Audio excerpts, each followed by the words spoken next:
What's going on, everybody? Welcome to Get Bucked not Wednesday edition, Monday edition, as we're going to go over this 300K plus carryover. I get to be joined by my normal co-host. That's Jackson Muniz. Jackson, how's it going? Every time I try to take a break from to get ready for the Breeders' Cup, I just keep getting suckered back in with these giant carryovers, and I'm not complaining too much, but it's carryover season, I guess. I guess so. I couldn't even count how many carryovers. About 6 between Aqueduct, Keeneland, and Santa Anita. We luckily also get to be joined today by the host of Pacific Horse Players over on the HHH Racing channel, and our good buddy, that's Noah Meagher. What's up? What's up, fellas? Glad I could come on and make Jackson force him to play some more bets, because us degenerates, our intention is not to stop. Never. Can't stop, won't stop. Man, you can tell who lives in Southern California and who's out in Kentucky by the 2 T-shirts and the hoodie right now. Because it's got to be close to 80 down here. I don't know what it is up at in Orange County right now for you, Jackson. Lexington's I think it was 65 today, so it wasn't too bad. It's just really cold in the house, so I'm down in the basement with the new setup. So I feel like this is the best weather they've ever had at a fall meet. I feel like usually it rains at least a little bit, and it's pretty nice. 75 the entire month. I was just about to say I checked the weather before handicapping this one, and it looks like clear skies.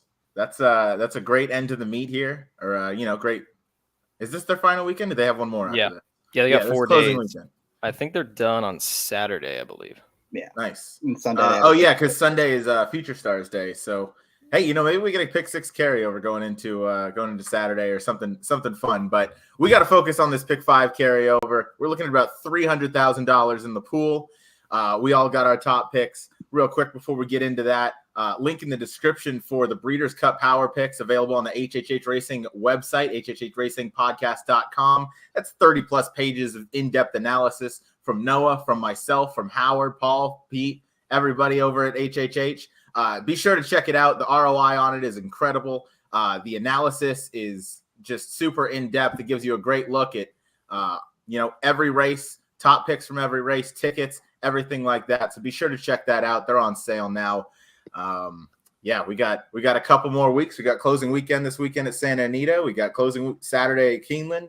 The Duck is going to keep going. They have another carryover of their own. But for right now, if y'all are ready, we got to get into this massive carryover here. Real quick before we start, worth mentioning, in about an hour and a half, a little less than an hour and a half, Jackson, you and me are going to do one of our first 4 Breeders' Cup shows. We got guests Jason Avila, Benny Southstreet, and Shane O'Neill, nephew of Doug O'Neill. That one's going to be fun. We got some fun questions for all of them. We got a deep dive into the Breeders' Cup Juvenile Fillies and the Breeders' Cup Juvenile. But without further ado, let's get on into this. Race 4, pretty similar across the board here. I saw the race 5-7-4. Jackson saw it 6-7-5. And Noah saw the race 3-5-4. Noah, we'll go with you, my co-host on the Pacific Horse Players. You got WW Crazy to kick us off. Yeah, you chumps are going to be out of the pick 5 and playing the pick 4 because this 3 is going to get it done at about 8-1, and I couldn't be more excited. But going into WW Crazy, you look at his races carefully. In the last year, 2 of his better races are 80 buyers, and they're both going 2 turns. I know he's been at 1 turn quite a while for his last 3 or 4 starts. It's off the claim for Carlos Santa Maria. I don't know if I would necessarily call that a trainer upgrade. I definitely call it a jockey upgrade to Jose Ortiz, who gets attracted here. Although Carlos Santa Maria is 0 for 5 and 2 for 65, which isn't great. His horses have been running honestly. I do like the fact that there's some intent here to go back to 2 turns, claimed him for 20, bringing him back for 32, and I think they're running for almost 70,000. So big purses out in Kentucky in these claiming races. So the hope is that Jose doesn't have him too far back, just because this is a first wire finish with the mile of 16th. A little tough to make up ground and got to time it right. So 10-1, love the price. Yeah, absolutely. I think this stretch out makes a lot of sense for this horse. You kind of see he kind of more or less ran in place, which normally hints at the stretch out. You noted mile and an eighth going 2 turns, or mile and a 16th rather, going 2 turns is kind of this horse's forte. It's kind of what he likes to do as he's proven in the past. So I like that pick on top. But I think Jackson and I think we'll be in agreement that the 5 and the 7 have a good look. But I do want to go to your 6 here before we get into the 5. That is Rocco Strong. Yeah, this was a tough race, and this whole sequence I thought was full of wide open races. I just didn't want to take a short price on anyone really, and I just settled on the 6 horse, drawn outside of the other main speeds. I thought the horses in gates 7 through 10 didn't look like they necessarily want to be too forward in the spot. I just thought he'd fall into a great trip, stalking right behind the leaders, and he's one of these horses where good race, terrible race, good race, terrible race. If that pattern continues, he's poised for a good race today. A little bit of a drop in class. I know last time he maybe can make an excuse, too close to a fast pace. This is probably what he wants to do. Like I said, he's going to stalk right behind. And this is one I've kind of been chasing for a little bit ever since that opening day run at Saratoga. It was actually the first race of the meet. And that race is usually pretty tough because you have horses just taking massive drops in class just to try to get that first win at the meet, just to get some momentum going. So I'm going to give him one more chance in here. His best races, they give him a good chance. You see 79, a couple 80s further back. So taking a shot here, 8-1. Luis Saez riding really well this meet. Yeah, absolutely. It pays to be forward in these mile and the 16th races. You got Mike Meagher, the trainer, who appears to be heating up a little bit. Real quick, I'll touch on the 5, and then we'll get to kind of the number 7 horse, which all of us have somewhere in our picks. But yeah, I thought Strava was interesting. Dropping down from optional claimers down into straight claiming races. Has a couple races at Oaklawn going the 2 turns, 3 and 4 back that I believe would, if not put him in the winner's circle, put him real close. Has some races way back with a different trainer for Dallas Stewart. He has a win over the track. I just think this horse going the 2 turns, going to have decent positioning, going to be able to sit a pretty good trip, only drawn from post 5. Shouldn't be too wide on those turns, should make a decent run. What do you boys think? You both have him 3rd and 2nd, respectfully. If Strava gets back to some of those races that he ran when he was 3 and 4, this field doesn't have a chance. But with that being said, I don't know if he's necessarily the right horse, or if he's the same horse, excuse me. But just one of those off of the big drop, and then kind of the same angle with Jackson, going to be sitting right off the lead. Same angle with the 6 that he had. But yeah, dropping from 62 to 32 here. Aero Smash and Costa Terra are pretty decent horses, so one I'm certainly using for sure. Yeah, definitely. Jackson? I thought he's one of those horses. He's either going to win by 4 or it's going to be off the board. Like if his best races destroy these, and he has a lot of really bad races in there too. So it kind of just depends which version we get of him. I think he's a must use in the pick 5, but if we're playing just this race by itself, I would try to beat him. Yeah, absolutely. That's a very fair point. Noah, you're going to try and beat this horse possibly, or at least play a little bit against him with the number 4. That's Showtime. You have this horse 3rd. Yeah, I was on the fence with Showtime. I don't love the fact that he gets claimed by a guy that I really don't know a whole lot about. A little bit of a trainer downgrade, and even though he did beat that 20 claimer field last time at Churchill, I don't really know how good that field was, and they kind of just ran around the track. If you look at the chart, there was 6 horses in the race, and literally at the half mile pole, everybody was where they finished up. But number 1, it is Tyler in a race like this where I think these horses are pretty evenly matched. I'm going to pay attention to Tyler and the fact that he stays on even through the claim. And then this horse doesn't necessarily need the lead, and I don't think he should have a problem with 2 turns. You look at the race 3 back, where he got claimed from Joe Sharp. He sat off the pace, got it done as a 6-5 favorite. So certainly one to use in the pick 5. A little defensive, but there was just a couple of horses in here at a lower price that I didn't love, so I ended up with a 4. Yeah, definitely a deeply competitive race to start off this deep and competitive, pick 5 sequence, starting with this $300,000 carryover. Real quick, and then we'll move on to the next race. Number 7, Huge Bigley. I have 2nd, I believe, and Jackson, you have 2nd. What did you like here, Jackson? Yeah, just 2nd off the bench of a very brief layoff. Another one just has some back class that gives him a chance in here. Getting back to 2 turns, I think will be big for him. And the last one was going around 1 turn, and then he had a bit of a layoff 2 back. So I can excuse those 2 races because his form at Oaklawn this spring was pretty good. And at 12-1, if they do heat up, I think he could be coming from off the pace under Vasquez. Yep, no doubt. That was pretty much how I saw the race as well. One more time, I picked the race 5-7-4. Jackson picked the race 6-7-5. Noah 3-5-4. As we head into race number 5, let me throw the picks up. Let me scroll it down here. Get us to race number 5. Race number 5, we go 1 mile and a 16th on the turf, maiden special weight, fillies and mares, 3-year-old and upward. I picked the race 6:10.8. Jackson picked the race 6:43. Noah picked the race 6:10.5. We all landed on the same horse. That's the number 6, One Front War. So that guarantees this horse is finishing dead last. Noah, you started off the first leg. Jackson, you could start this one off. What'd you like here? We all lay on this consensus top pick. Yeah. Good luck getting 6-1. If we're all picking the same horse, I have a feeling he's going to get bet just a tad in this spot. First of all, I can't let another Woodbine horse beat me. I think it's happened like 2 or 3 times already this meet where they've shipped down here and won, and I haven't had any of them. So had to go with him in this spot. I liked his last race quite a bit. I thought it was pretty good. The speed, I believe, went 1-2 throughout, and he made up some ground. She made up some ground while wide the whole way. The winner came back to run a really strong second with 0 trip. I think it was last Wednesday at Keeneland. So sounds like it was a pretty good field that day. And I just love when they pair up buyer tops. I just think that means they're going to jump forward in their third start. Going to make in a good trip, I think, this horse. You see the time form figures, 83 speed, 82 finish. I like that a lot. It means they can be pretty versatile regardless of the pace scenario. So just one that I think should really appreciate getting to 2 turns as well, being by war front and a flatter mare. So give him a good chance in here. I think we all think as well. Yeah, we all landed on this horse. Yeah, well, I think we said in our group chat 5-2 is probably what we're going to be looking at here come post time, because this horse it screams 2 turns based on the breeding, and then there's too much to like on the page for this horse to get off at 6-1, and I don't think there's any monsters in here. Noah, did you have anything to add on the number 6 here? No, I thought Jackson was right on it. War front stretching out 2 turns. Love that. Meagher's not. He's one of those guys where he doesn't necessarily crank, not just first out, but when he's got a horse for the first time, especially a young 3-year-old like this who's very inexperienced.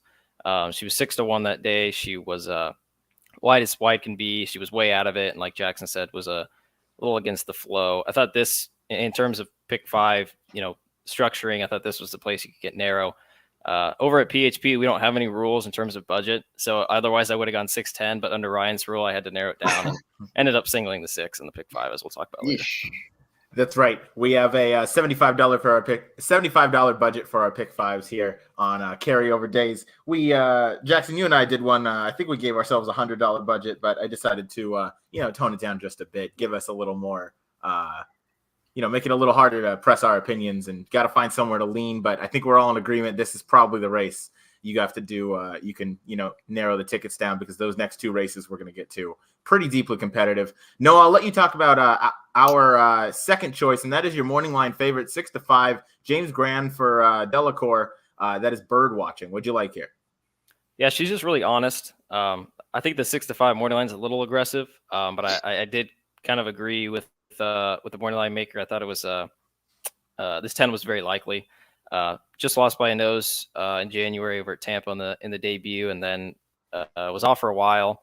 Came back Kentucky Downs, ran a pretty honest effort. Did save kind of all the ground. Thought that field was pretty decent. Buyer came back 76. Time form came back 102, so pretty much lines up. She was 4-5 that day. She's not going to have any problem with the 2 turns. Very likely. Caraconti. A lot of good likes. Got a lot of good things to like here. In terms of verticals, price would be a question, but certainly one to use. No doubt about it. I agree with everything you said. I picked this horse second because I think this is the logical runner-up to my top choice in the 6, or our top choice in the 6, I should say. Last note on the 6 is I love the third start for the War Fronts. They're not great first time out. They need a couple races to kind of get into shape and everything. But bird watching, yeah. Again, 6-5, Noah. Agree with you. Morning line probably a tad aggressive, but I still think this horse is probably going to go off your favorite. Maybe 9-5, 2-1-ish, and then I'm pretty sure 6 has got to be our second choice, somewhere around 5-2. Maybe they're even vying for favoritism together. Jackson, we'll turn to you for your second choice. That's the number 4, My Brazilian Girl, Le Peru for Kathleen Wadsworth, trainer I'm not super familiar with. What'd you like here? Yeah, I'm not super familiar either, but I just love the 2 turf races. I thought she ran really well in both of them. She was definitely outclassed in the tap-in, but it's not like she disgraced herself that day. She was only beaten 2 lengths against some pretty good fillies, and she had some trouble down that spot too. That 80 figure be plenty good enough, at least from what we've seen thus far from the rest of this field. And then the other race at Ellis, she was right up on a pretty quick pace and just couldn't quite get there behind Moonlight Gambler, who's a decent allowance horse. Another one that should get a good trip inside, has some tactical speed. One doesn't need to come from way out of it, and first time Lasix. So one of your logical contenders in this spot as well. Yeah, no doubt. I like all those points there, and obviously you get a pretty good 4-1 feels like a bit of a low morning line, but off that last, maybe this horse gets forgotten about. But yeah, you mentioned that race 3 back in the Tepin, definitely pretty competitive. I know it was 6, but only by 2.5 lengths. So that puts this horse kind of right there if she can run back to that effort. Horse I picked third, that's number 8, Street Where You Live. I like the 2-back turf effort, her only turf try for Phil Sims, ridden by Francisco Arrieta. Not super high win percentage for either the trainer or the jockey, with Sims only 4 for 44 this year, and Arrieta is 1 for 44 at the meet. 7 other in the money, though. I think this horse has a decent shot. Malibu Moon out of a Street Sense mare. I love the breeding there as far as the grass, and clearly in that one effort she handled it. And then the last effort at Indiana Grand or Indiana Horseshoe Indianapolis was taken off the turf, so maybe just ran in there to keep some keep in racing shape. I just think, running back to that 72, gonna need a bit of an improvement. I like the trainer stats though. Dirt to turf 22% with a 429 ROI. Some pretty good ROIs overall at these categories, whether maiden special weight, just straight turf, routing, the 61 to 180 days, all hovering around 20%, all kind of close to that $2 ROI you like to see. Even for a low percentage trainer, that tells me this horse is spotted correctly here with his dirt to turf move. So landed on the 8 and 3rd, but again, leaning pretty heavily on the 6 in here. Noah will go to the number 5, right down here. That is pretty pertinent. Johnny V, Darren Miller. What took you to this horse?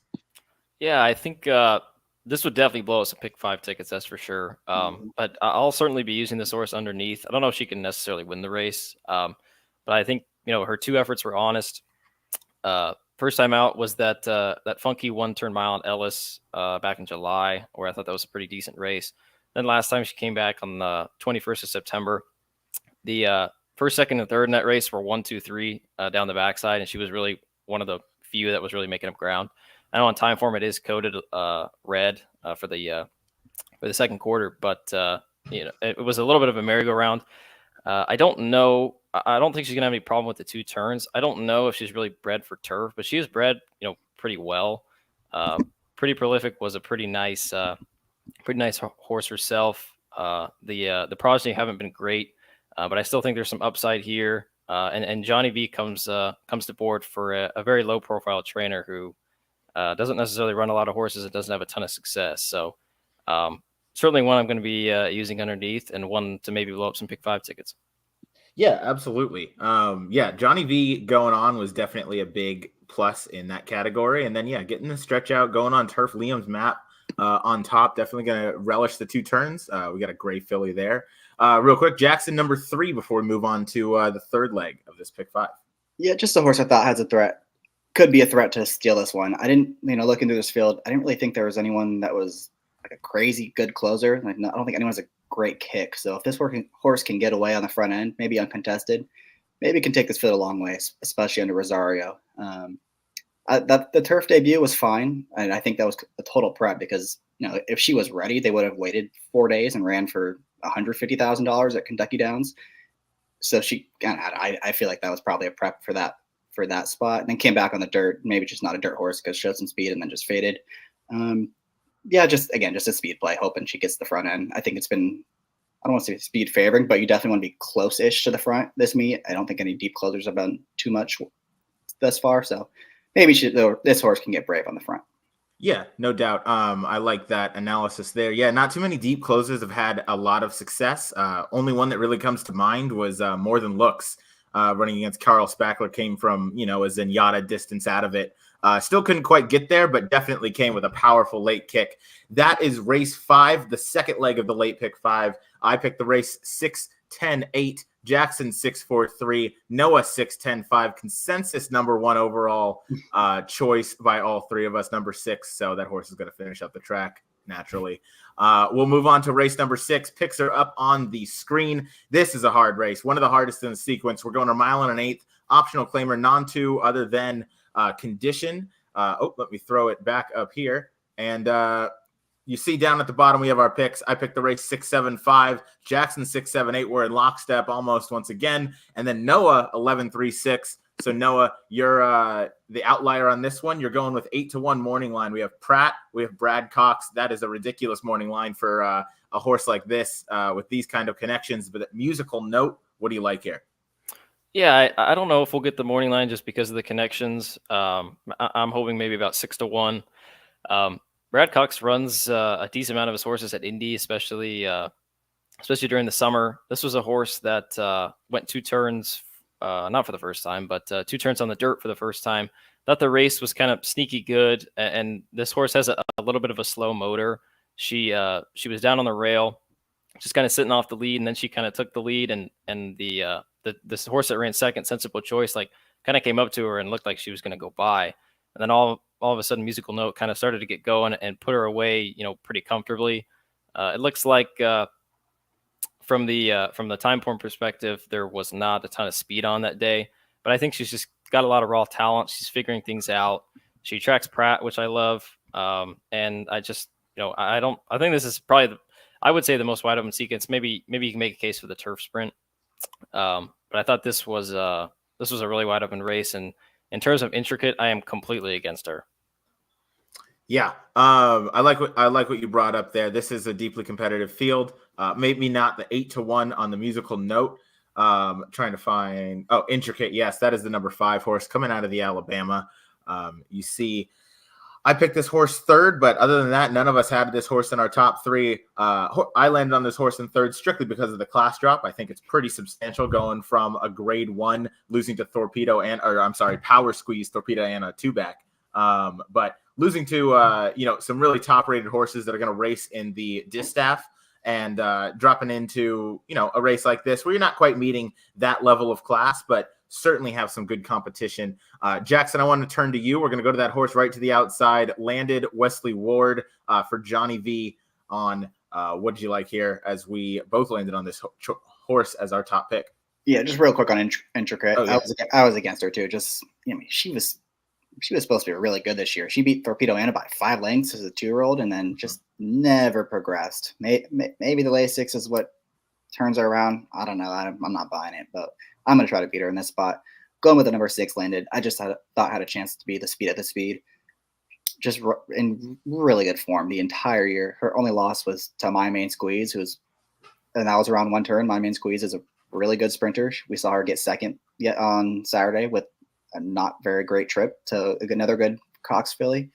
And, looking at this field, I didn't think there was a ton of speed outside of the 11. I thought those were the 2 that are going to pretty much dictate the pace. And I just thought Landed at this point is a little bit better. And she's going to be my single in this sequence. I think she'll take this field a long, long way, and going to see what she's got at the 8th bowl. Yeah, I agree. That's what brought me to this horse as well. Speed has been good on dirt as it typically is over at Keeneland, although you have been able to make up some ground. It's been a very fair racetrack, which I like to see. But you brought up Lone Speed, and I'm pretty sure that's what this horse is. You see Johnny V sticks aboard. This horse is going to go to the front. Johnny V very familiar with this filly here. Going to be tough to catch. Plain and simple. This horse gets brave on the front end. You see went a mile and an eighth last time at Saratoga. That's a pretty testing track. Coming to Keeneland, which obviously plays a little bit faster. And this horse drew off at Saratoga versus some decent company. Dolomite's a decent Chad Brown runner. Has, stakes caliber. 2-back Caldwell Loves Gold is a stakes horse for Brad Cox. So Landed coming in, winning 3 straight. You mentioned the loss to My Main Squeeze, the only one in the last 5 where this horse is lost. And My Main Squeeze, obviously a prolific 1-turn horse. I landed on this horse as well as my top pick. Lasix, no Lasix, it doesn't matter. Win over the track, win at the distance, never out of the trifecta. So just enough confidence for me to land on this one here. Real quick, I'll touch on the number 7, then Jackson, I'll get your thoughts. For Everland, dropping out of the grade 1 cotillion, losing to Torpedo Anna. That grizzly bear that we're going to see at the distaff here in a couple of weeks down at Del Mar. I like the effort too back, gets Lasix again for the effort, made a good late run. Luan Machado, obviously we don't have to talk about what happened, a couple of weeks ago, but he's been really good at these 2-turn races. He got, I think, 1 or 2 wins or a win and a second this past weekend going this distance. He rides this track really well. I think this horse is going to set up for him or is going to be able to have a good closing kick for him, coming down the lane here. And if there is some other speed, if other horses just kind of decide to send to the front, maybe pressure landed a little bit, I think this horse is going to be able to outkick the rest. And then, that was kind of what got me to number 7 in second. Jackson, any thoughts? No, I think you covered it pretty well. She's going to need some help up front, but she's definitely the one I think you got to fear late. You see that giant 112 late pace figure. Ran fine the cotillion, just kind of split the field. And she was 5th in the Kentucky Oaks, and there's none of those horses are showing up in this spot. Again, she's going to need some help because I don't think there's a ton of speed in here, but she's not impossible for sure. Definitely. No, I want to get down to you for the number 3 horse here. Real quick, apologies for the PPs. My DRF formulator has just been giving me fits, and I have not been able to figure that one out. So we're using the old school past performances courtesy of Jackson. So number 3, Neon Icon. Noah, you landed on this horse in second. What'd you like here? Yeah, I had a tough time kind of judging or determining what the speed would be like in this race. I do agree that the 6 will probably be on the lead. Hopefully the 11 is not, pressing her. I thought the 9 could show some speed too. So if things heat up, I think Neon Icon is one to take a look at. She was very good earlier in her career. Obviously, George Arnold, he's not really a guy that is very prominent with these younger fillies, but she was very good. They thought highly of her through in the Alabama in her 4th career start. Obviously, didn't go well. I'm just hoping that she kind of finds the form that she did earlier in her career. Her maiden breaker was at Keeneland. Track Jose Ortiz. There's just some things to like here, and I thought they thought highly of this filly at some point. Hopefully, she can get back to that. And again, probably need some pace in front of her, but one that could be coming late. Absolutely. Yeah, I landed on this horse. I believe I had this horse 4th. This is a big spread race for me in the pick 5. I picked the race 6, 7, 5, Jackson 6, 7, 8, and Noah 11, 3, 6. That is race 6 in the race 6 at Keeneland, 3rd leg of the pick 5. We go on to the 4th leg, another absolutely brutal race to handicap. This is probably the toughest race on the card, depending on, whether you find it more complicated to handicap a turf sprint or a dirt route. This race and race 6 were 2 of the toughest. We have an allowance $140,000 condition. We're going 5.5 furlongs on the turf, as previously mentioned. Sorry, I picked the race 10-6. Jackson, shout out to San Diego with 619, and then Noah 10-1-6. Jackson, you're the outlier this time with your top pick. You picked the number 6 on top. So we are going to go to you first as soon as I find this. Here we go. Number 6, Mischievous Rogue, Joel Rosario, Mike Meagher, turf sprint. What do you like here? Do you have the form or not? Oh, yes, I do. Sorry. Thought it was up That's here. Fine. No. Yeah. Anyway, Mischievous Rogue. What I like about this one is I think there's a lot of speed in the race, and I do think the majority of them are all drawn on the outside, which is going to cause them to go even faster, right? It's going to be a mad scramble for the front. They don't want to be hung wide. I think it's going to heat up for this horse, and I love Rosario on turf sprint closers. I think this is what he does best. He makes some really strange rides sometimes, but I do think this is what he's best at. I don't think there's anyone better in the country in these turf sprint closers. So I'm trusting him. He's going to give this horse a good ride in this spot. I can forgive that last race at Kentucky Downs where things happen at Kentucky Downs. And if you're just looking at his turf form prior to that, he just shows up every single time. He sits mid-pack, comes running late. It's all going to be up to Joel to get that trip, and his numbers fit. So I like this horse quite a bit at 8-1. Absolutely. I don't disagree, and I don't know that Noah does either, as we both picked this horse in 3rd. The only reason I couldn't pick this horse on top was because Joel has had a pattern recently of finding some trouble where trouble does not exist. But I still respect him as a turf closer because there's no feeling like when you have Joel Rosario in a turf sprint and he's on a closer and you see him at the quarter pole, he hasn't moved, and then he's just all arms pumping that horse home. He's getting there. He is one of the strongest closers, and when he's on a turf closer or a turf sprint closer, or a closer in a turf sprint, however you want to, say it, it's something to watch because he's going to be flying late. So definitely gets a jockey upgrade. And as far as, the turf sprint specialty goes, I picked this horse third, as did Noah. Jackson picking the 6 on top. We'll go to the number 1 next we'll go to Noah and I's top pick. That's the number 10. That is Mo Stash for Vicky Oliver. Johnny V, what do you like here, Noah? Yeah, this is a horse for course play, definitely. 2 for 4 at Keeneland, got 1 second in there too. Loves to run 5.5 as well. You can completely toss the turf sprint, especially since it was at Kentucky Downs, that race that Cobburn kind of dominated in, and it's frankly dominated the division so far. So, but you go back to some of his other races. I loved him in the race on Derby weekend, which you can kind of throw a line through that just because that Churchill turf is finicky, especially when they get some moisture. Not all horses kind of prefer it. And you look at the races 2 and 3 back with the back-to-back 92 buyers. I thought those were just some really nice races where she got a little bit of a setup, but not necessarily as much speed as we're going to see today. I do like the fact that he is drawn outside, and hopefully Johnny V can work out a trip for BBN Racing. Yeah, absolutely. That was a lot of what I saw as well. Love the horse for course angle. This horse seems to perform well no matter what, but seems to run his best on Lasix, or at least has a couple of his best efforts. One was going 2 turns way back March of 23, but I love that effort in the allowance race at this level, at this track at Keeneland this spring. That one matched up. You see the good listing for the turf. Keeneland kind of does that. I'm expecting fast and good come Wednesday because they're watering the turf with how hot and dry it's been. Something else that attracted me was the jockey trainer combo. They're hitting at 27% with a whopping $9.24 ROI. That is ridiculous, to say the least. So obviously I think there was one, monster price wedged in there, but this horse wants to go 5.5. You can toss the last, as you mentioned, due to the Cogburn presence, who is going to be a force to be reckoned with. But, the Breeders' Cup Turf Sprint's going to be a little bit interesting because this horse, 5 furlongs for that horse. We'll find out. However, the 10 on top, that was a big play for me. Jackson, we're going to go to you, and then Noah, I'll get your thoughts on the number 1. That's Arrest Me Red, a horse I did not have in my top 3. Both of y'all have second.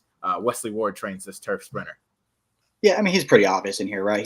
He runs well almost every single time in these turf sprints. It's Wesley Ward. It's Frankie Dettori. He's drawn well on the inside. He's going to save all the ground. And these are his friends, right? I mean, if you're looking at his non-stakes performances, he's won 2 of his last 4 with a nose in the second. And the one race he was terrible was at Kentucky Downs. So you can toss that one right out. Not exciting at 7-2 in the spot, but just one I can't let beat me in a pick 5. He just makes a lot of sense in here. Yeah, absolutely. How about you, Noah? What were your thoughts? Yeah, no, Jackson and I are thinking really similarly, just because I think that allowance race at Kentucky Downs could be very live. You got 3 horses coming out of it, and the 12, who I have in the pick 5, and I couldn't fit in my top 3.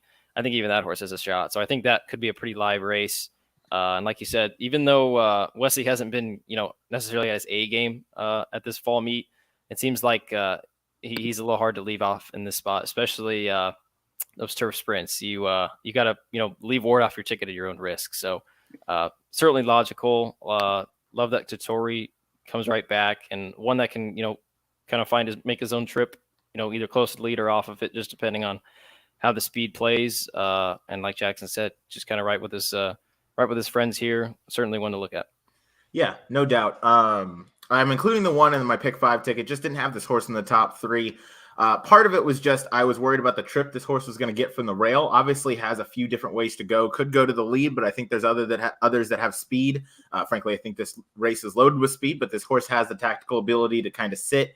But I was worried maybe this horse would encounter some traffic. Now, I know I picked a horse directly to this one's outside of the number 2 Stitched in second. So traffic troubles are, a thing to worry about with this one as well. But 15-1 on the morning line. I know this horse is 0 for 2 at Keeneland, but we've seen what Pratt can do. He's 9 for 33 at the meet, 27%, which is phenomenal. This horse has a pretty high buyer, an 89 in the Shakertown last April at Keeneland over this track. Ran 7th by 3 and quarter lengths behind Carryover, who was a Breeders' Cup winner. Bad Beat Brian Arrest Me Red, who both also coincidentally end up in this spot. But I think this horse fits. I think this horse is going to like going the 5.5. 6-time winner from 18 starts, $947,000. So I think a win here would put this horse over the $1 million mark, which is just a cool thing to kind of note. But I like Stitched here, underneath in second. I think that this race, you could go a million different ways. I wanted to kind of find a price underneath. If it wasn't most stash for me, I think you could spread pretty deep. I think, Pratt is going to have this horse positioned correctly. And honestly, there's nobody I trust more right now than Pratt to get a horse home and give that horse the right trip. Yeah, he already paid $95 on this horse one time. Yeah, he did. That was the last time he rode him too. Yeah, last time Pratt was on, it's oh man, that's all over the place. 92 buy it right here. Pratt was on. You see 46-1. That was going 2 turns. Beat horses like Set Piece and Get Smokin', who are obviously well respected in their own right.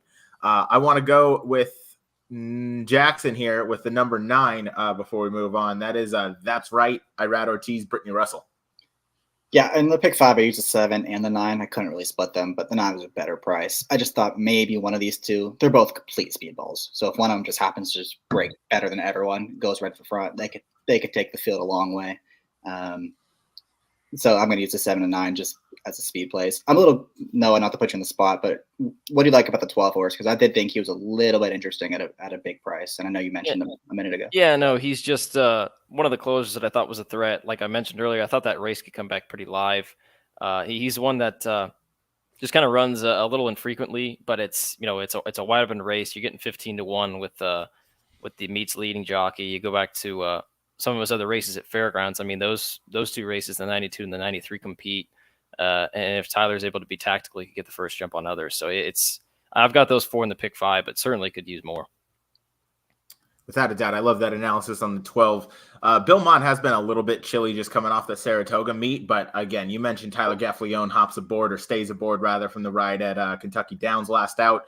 Probably going to get a decent setup. And this horse, if he can, find a way to tuck in, save some ground, this horse is going to be right there come the finish line. I picked the race 10-2-6. Jackson picked the race 6-1-9. And then Noah 10-1-6. That's the 4th leg. That's race 7 of the late pick 5 at Keeneland. Now we move on to the finale. That is race number 8. I picked the race 8-4-11. Jackson, you picked the race 8-11-13. Jackson, you and I have been we talk too much. I know, we really do. We spend too much time together. And then Noah, the outlier today, at 1-4-10. So obviously we're going to start with Noah here. We're going 6.5 furlongs on the dirt to close us out. Maiden 2-year-olds, straight maiden 2-year-olds. We have Harvest and Hearth. Kenny McPeak, first-time starter out of the excellent first crop sire McKinsey, who is having just a stellar year. Stakes winners, 2-year-old debut winners all over the country. What'd you like here, Noah? Yeah, I'm not going to sugarcoat it. This is probably not a great pick just because McPeak is not very good first out, and he doesn't necessarily crank first time out. With that being said, this might be the best bred horse out of the sequence that we're covering. It's McKinsey out of a Malibu Moon mare. There's been the progeny have been very good.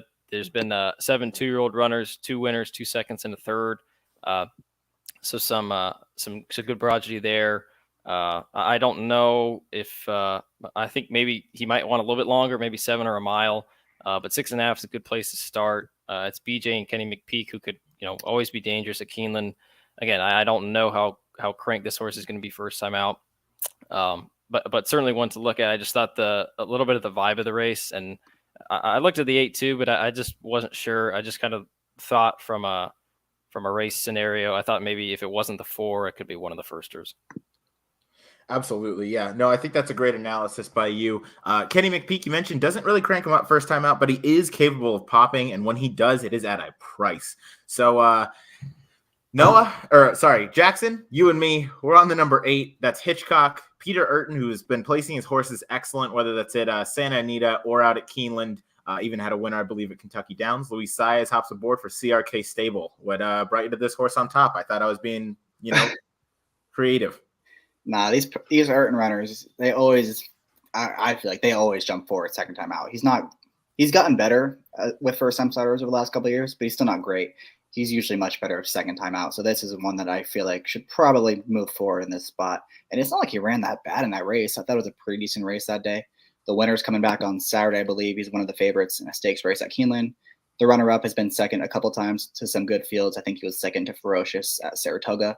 And then the fourth place finisher that day came back to run fourth again in a really strong maiden race over at Keeneland about 2 weeks ago. So it felt like a pretty live field. This guy did well. He'd never switched leads in the stretch. And you see Saya sticks with this one. Just one, they paid a lot of money for him. Should be somewhat forward in this spot. I was expecting him to jump up in this race. And I didn't think it was the strongest maiden field we've ever seen. So if he can improve on that 69 buyer, he should be very tough in here.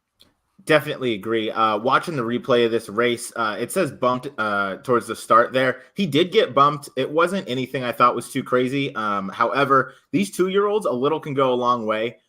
They're, brand new at this. This is his horse's first start, was pretty wide the entire trip. So lost a lot of ground, still only finished about a length and a half out of the winner's circle there. So I think with a better trip here, Saez is great at getting good position on these 2-year-olds, making sure they're in the right place to succeed.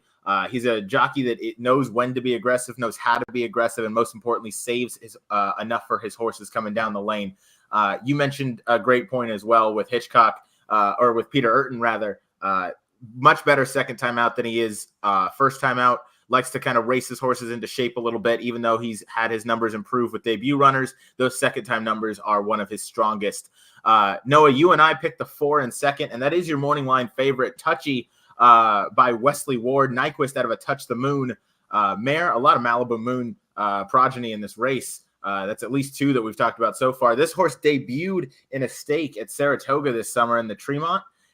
Finished second behind Studley Do Right. Was your favorite at post time. Has been your favorite in the first 2 starts, as this horse followed up the debut stakes effort with a grade 2 Saratoga special appearance, finishing pretty distant 4th by 5 3/4 lengths behind Showcase and some others.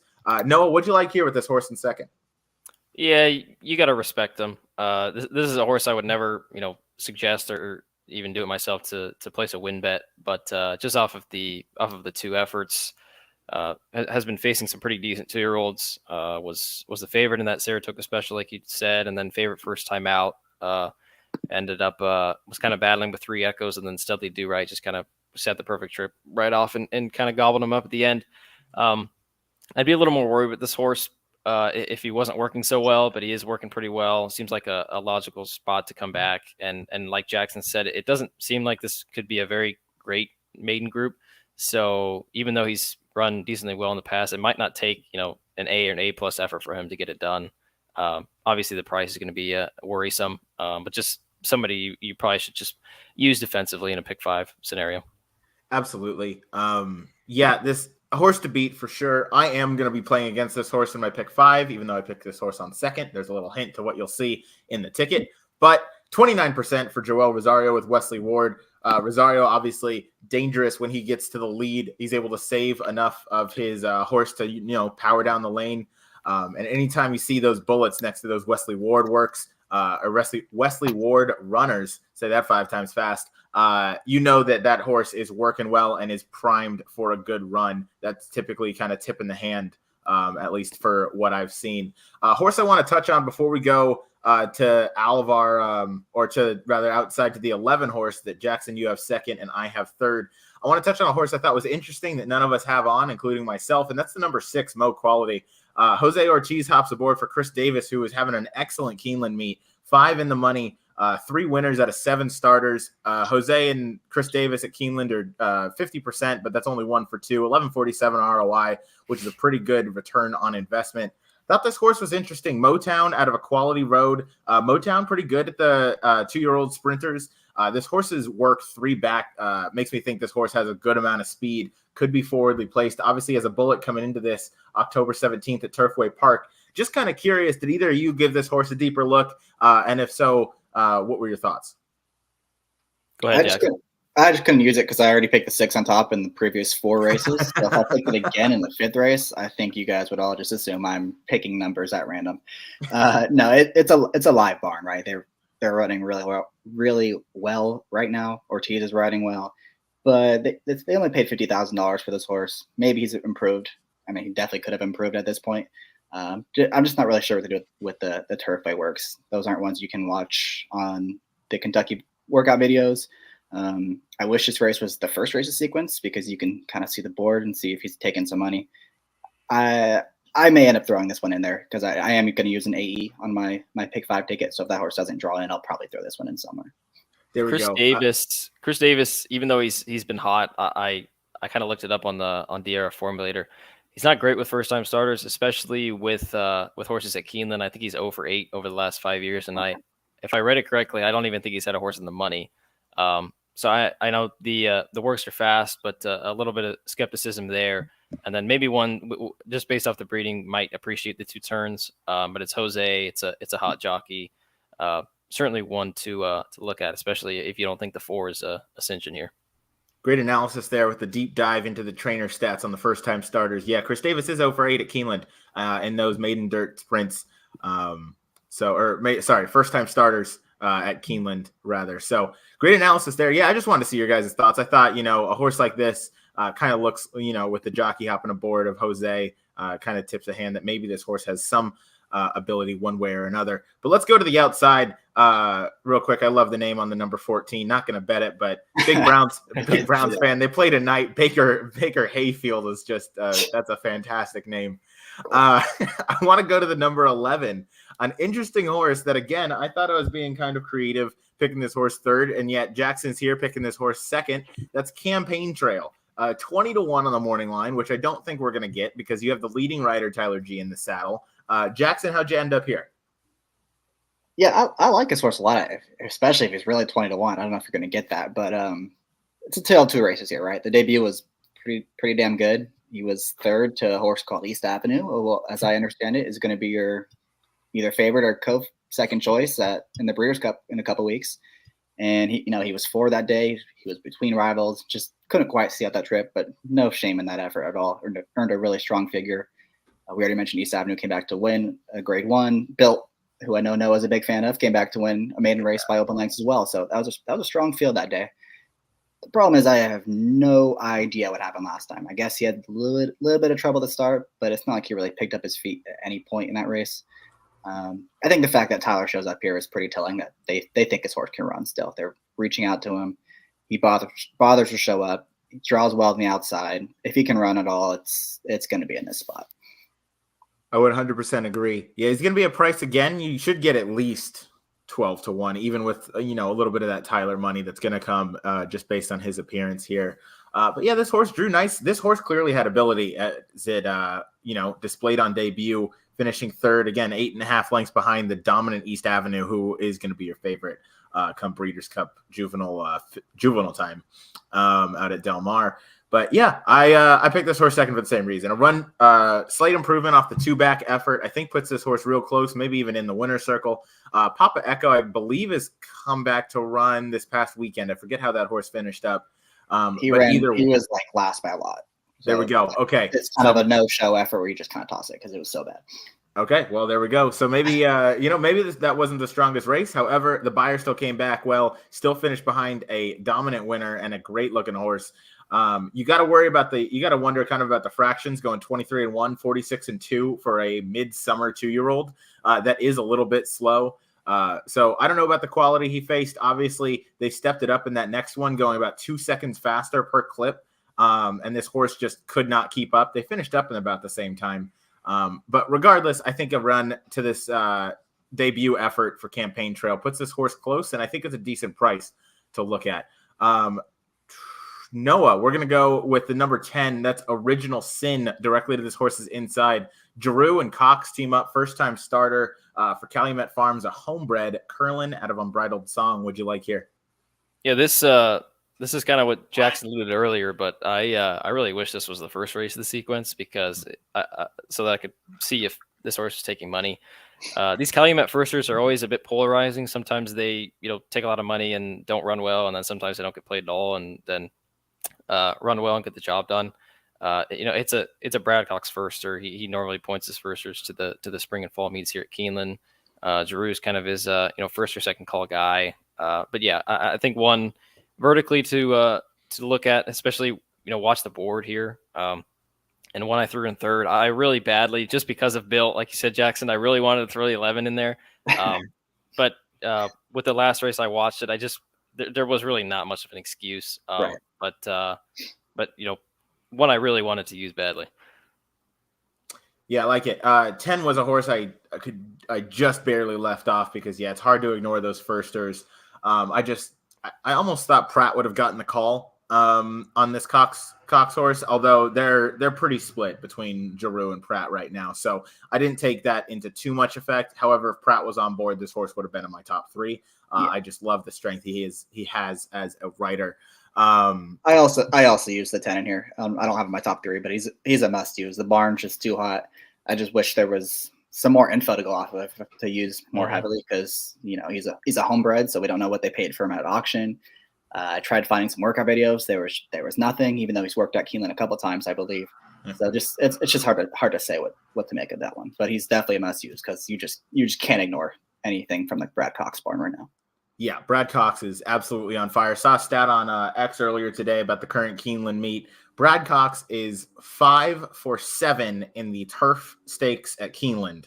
That is 5 wins from 7 total stakes. That's absurd. I think he has a third as well. And if Destino Doro didn't run into a bunch of trouble, he'd be 6 for 7.